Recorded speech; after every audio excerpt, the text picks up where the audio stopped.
দক্ষিণ দিনাজপুরের কুসুমমন্ডিতে পাচারের চেষ্টার আগেই ৫টি গরু উদ্ধার করা হয়েছে। বুধবার শেওড়াতলা মোড়ে সরকারি কর্মসূচি শেষে ফেরার পথে একটি সন্দেহজনক গাড়ি থামিয়ে জিজ্ঞাসাবাদ করেন কুসুমমন্ডির বিধায়ক তাপস চন্দ্র রায়। কথাবার্তায় অসঙ্গতি ধরা পড়লে তিনি কুসুমমন্ডি থানার পুলিশকে খবর দেন। পুলিশ ঘটনাস্থলে পৌঁছে গাড়িতে তল্লাশি চালিয়ে ৫টি গরু উদ্ধার করে এবং গাড়ির চালক সোহরাব আলী সহ মোট ৩ জনকে আটক করে। গরুগুলি কোথা থেকে কোথায় নিয়ে যাওয়া হচ্ছিল তা খতিয়ে দেখছে পুলিশ।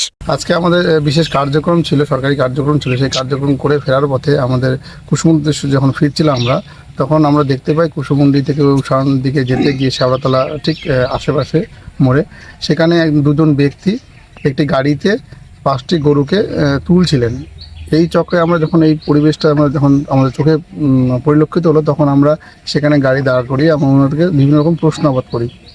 প্রশ্নতে আমাদের অনেক রকম অগোচর বিষয় অনুভব হলো।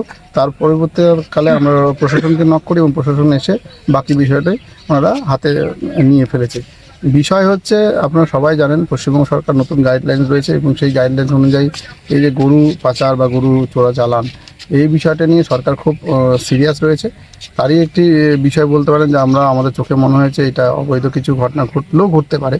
তার জন্য প্রশাসনকে আমরা নির্দেশ দিয়েছি এরকম কাজ যাতে না হয়, এবং আমরাও সকল জনগণকে বলছি গোমাতা বা গরুকে নিয়ে যদি কোনোরকমভাবে অবৈধ কোনো কাজকর্ম কেউ দেখে থাকে আমাদের অবশ্যই নক করে।